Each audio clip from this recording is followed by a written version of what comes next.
I just like,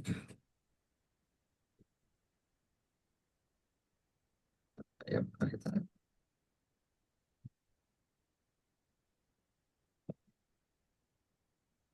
Okay. Thanks everyone for joining. Coach, if you just want to give a go over Saban last week, then the Marshall game on Friday, then we'll open to questions. Yeah, sure. Yeah, obviously big week ahead. Last two regular season games are to go. I think a mix of kind of disappointment that we're not in a more advanced position within the conference, but still with a ton of belief that the performances have been good and sadly probably for the second time in that 3 game stretch we've probably been on the end of a result that don't really feel was a fair reflection of the game or the quality of performance. So yeah, obviously the nature of this contest and with it being Marshall, I think it comes at a good time for us. I think we're excited to perhaps correct some of the outcomes that we've seen more recently, where I'm very honest with the players. I think if we're well beaten and our opponent is better than us, then I'm honest enough to kind of acknowledge that and accept defeat in a way that makes the players aware that the result was justifiable. But I think what we have felt and what we have probably seen from a statistical perspective, I think we've been pretty unfortunate to be on the wrong side of Georgia State and Kentucky, and this is where it finds us. So we have a little bit of work to do. And the message is very much to make sure that we make Kentucky earn it with 2 games to go. Make sure that if they're going to go on and win the conference, that they have to win out in order to do so, and that we make it as hard as we possibly can, whilst obviously picking up 2 really important wins at the end of the season. Nick, we'll start with you. Dan, thanks for spending some time with us this afternoon. You and I have spoken before about shots on goal conversion rate. Is there anything that stands out on film from these last handful of matches about the quality of chances that you've been getting? Like, do you feel that you are getting good enough quality chances that you guys should be scoring at a higher rate? Yeah. I think if you just purely looked at it, the shots that we're taking, the quality of chances that we're creating, there's enough. There's enough there to obviously be on the right side of some results that we haven't been recently, and we have been converting at a pretty good ratio for the vast majority of the season. So obviously we've hit a little bit of a drought or perhaps below the statistical average for last handful of games that we don't want to read too much into. But I do think we need to be aware of some elements of our attacking play that can improve, that can show more assertiveness, more aggressiveness, more arrivals in scoring positions, more opportunistic earlier.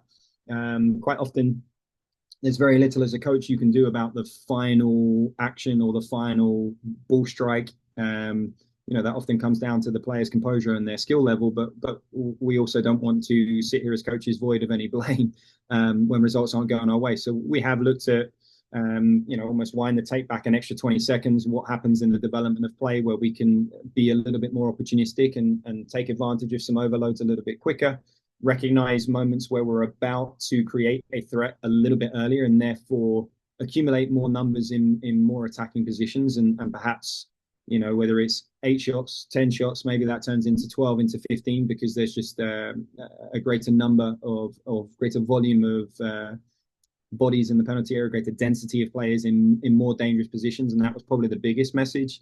The players have responded really well this week. We had a really good review session on just yesterday, and went out and did some attacking work yesterday.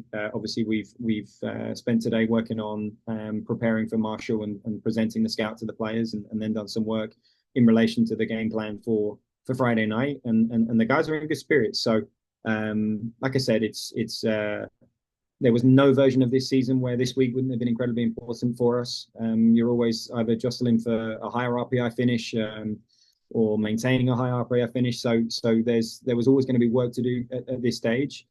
I think given the landscape and given the nature of how results have gone, we're just, as I said, disappointed that we don't control our fate to potentially go back to back on the regular season title. So yeah, we'll do our damnedest to make it as hard as we can on Kentucky, and hopefully they'll have to win out in order to secure that instead of us.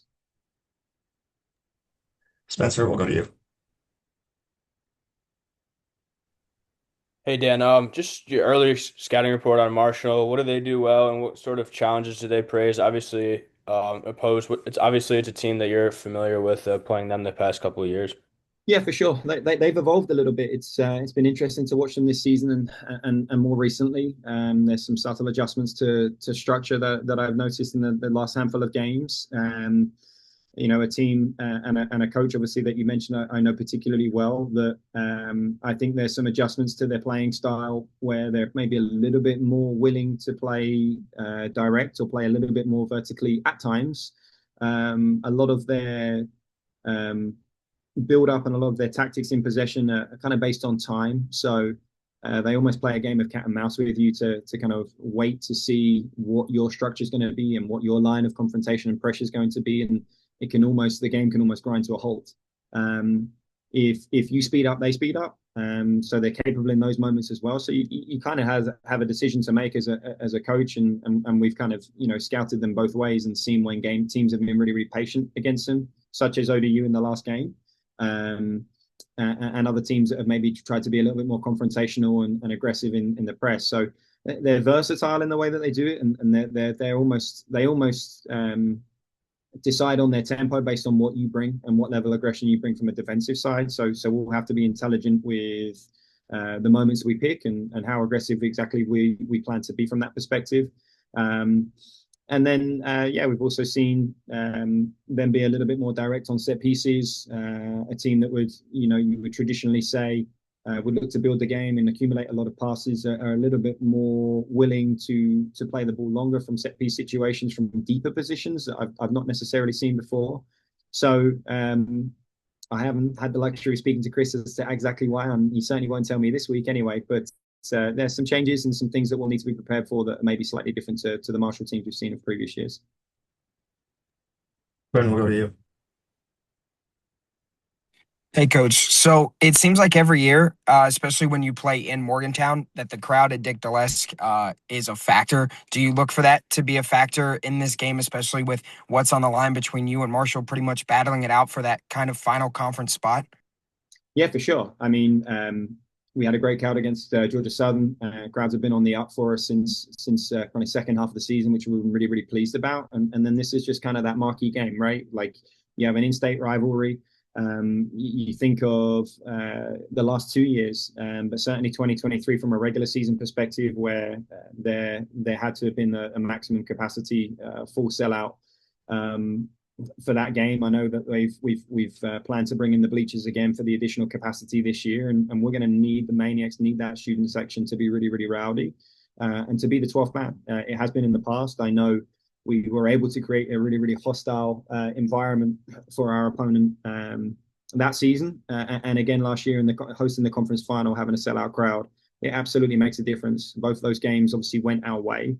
So, it would be naive or short-sighted to think that the crowd and the environment that we can create in order to give ourselves that home field advantage wouldn't be a factor going into Friday night as well. So I'm excited to see more people in Morgantown and more people in Dick Gillespie than we have all year, and to really create an incredible memory on what is also senior night as well.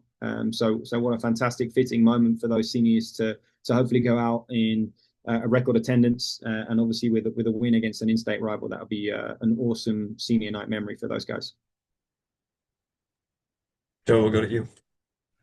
Good afternoon, Dan. You mentioned talking with Coach Grassi, and obviously you have great respect for him and a great friendship that's evolved throughout the years. Is that a challenge in a way when you're getting ready to be at your best and to do battle in a consequential match, that you're going up against somebody that you do have a great deal of friendship and respect for? I only like Chris. I don't particularly care for Marshall, so it's quite easy to separate the two. So no, listen, they're a well-coached team. They're a good team. What he's achieved there and what he's done there has been nothing short of astounding. And I'm happy. I'm happy for him. And then I'm happy that the nature of the game is at the level it's at. So when I was in college, the game against Pittsburgh was the rivalry, and Marshall was kind of a bit of an afterthought with respect to where they were 20 odd years ago. So the fact that I sit before you today, and I would think what 4 of the last 5, or maybe 5 of the last 6 contests that we've had with Marshall have been a top 25 matchup, many of them top 10 matchups. Even 1 versus 5 with 2 undefeated teams. The nature and the magnitude of the games that we've been able to present to our players and to our fans has been something really, really special. And it takes 2 to tango. So I'm grateful that Marshall are good. It makes for an incredible memory. I said to the players today, it's not just your average game. There are very, very few college teams and student athletes that get to play in a game like this, right? You think about a rivalry game, a sellout crowd. How many Division I men's soccer programs in the country get that type of game at this type of level, with the recent history that the 2 programs have? So let's embrace it, and let's take full advantage of it, and see if we can't make an incredible memory and obviously and have a signature win for where we are this season as well. Aaron, we'll go to you. So, Dan, you kind of just answered right there what I was getting ready to ask you, but can you just continue to speak to what this rivalry means, not only just for the 2 programs, but I guess the state at large, and trying to grow soccer within the state? And also, I guess, too, just putting yourselves as a program on the largest map of college soccer at the highest level possible. Yeah, I mean, I know from what was reported back to us from the Sun Belt Conference, certainly the last 2 years, the most streamed and viewed Division I regular season game has been West Virginia versus Marshall. So there are more eyes on this than any other game in the country throughout the course of the year, and that comes with a responsibility, right? Obviously, we should take some credit that both programs have built themselves to a point where it deserves that recognition and has that scale. But it also comes with the responsibility to represent the state, represent both programs in a really, really positive way and in a positive light. So it's often a bit of a chess match between ourselves and them, but it's also never been void of good action and good entertainment as well. So certainly hope that continues, and that obviously WVU is on the right side of it on Friday night. Nick, back to you. Dan, this is not my question, but just to confirm, you're saying that the Sun Belt has reported to both teams that it is the most streamed match in the country, or most streamed Sun Belt game? Most streamed match in the country, nationally, Wow. In 2023 and 2024. So yeah, it's a cool stat, and yeah, hopefully those numbers continue to grow. Hopefully our crowds continue to grow.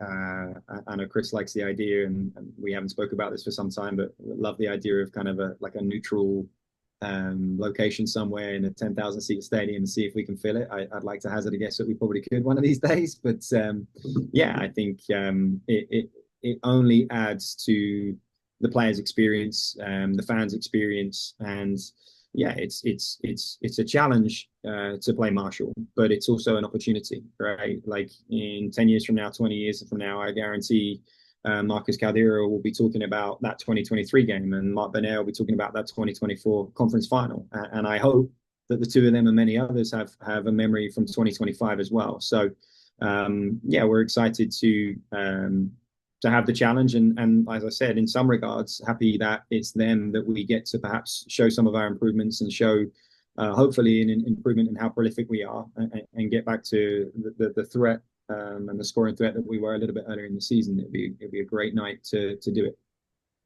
So Dan, how hard are they to break down? I think they've had 4 consecutive clean sheets, and in terms of Sun Belt matches, they've given up tied for the fewest goals with you guys. Mm-hmm. But what about their back 4 and their keeper make them so difficult to break down? Yeah, and that's a further evolution of what we've seen from Marshall, probably certainly over the course of this season, maybe a little bit on their tournament run, and the latter half of last year it started to creep in a little bit to their game. But yeah, a defensive structure that's interesting, that's slightly different to how we do it. This idea that they're going to be a little bit more man for man oriented, prepared to kind of drop more numbers on their back line. So I wouldn't be surprised if conceivably we were the team with the ball and the team with more possession, which I would have said that was a guarantee or something I would anticipate, perhaps to the confidence that I'm saying it today, a year ago or 2 years ago. So that with that, we have to be really, really dynamic off the ball, really, really intelligent with our movements and our timing of our movements, and find opportunities to break them. I think they are I think they evolved a little bit last year when they had Lineker dos Santos up front. In terms of how they defended, they're less inclined to full press at times, I would say, and a little bit more patient to jump it and maybe value those attacking transitions if they can win the ball from you, perhaps more than I have seen in previous years. So they can possess perhaps slightly more of a threat when we have the ball than they have in the past, but they're willing to give the ball away more than they have in the past as well, which obviously allows us potentially the capacity to dictate terms and hopefully create some chaos and create some threat for them as well. So yeah, we've seen some things that are a little bit different, that are a little bit more difficult to break down, but there's also aspects of that we like, which is the idea of us, potentially having more possession and having more capacity to hurt them. Any other questions? Not. Then, okay. Thanks everyone for joining us. We'll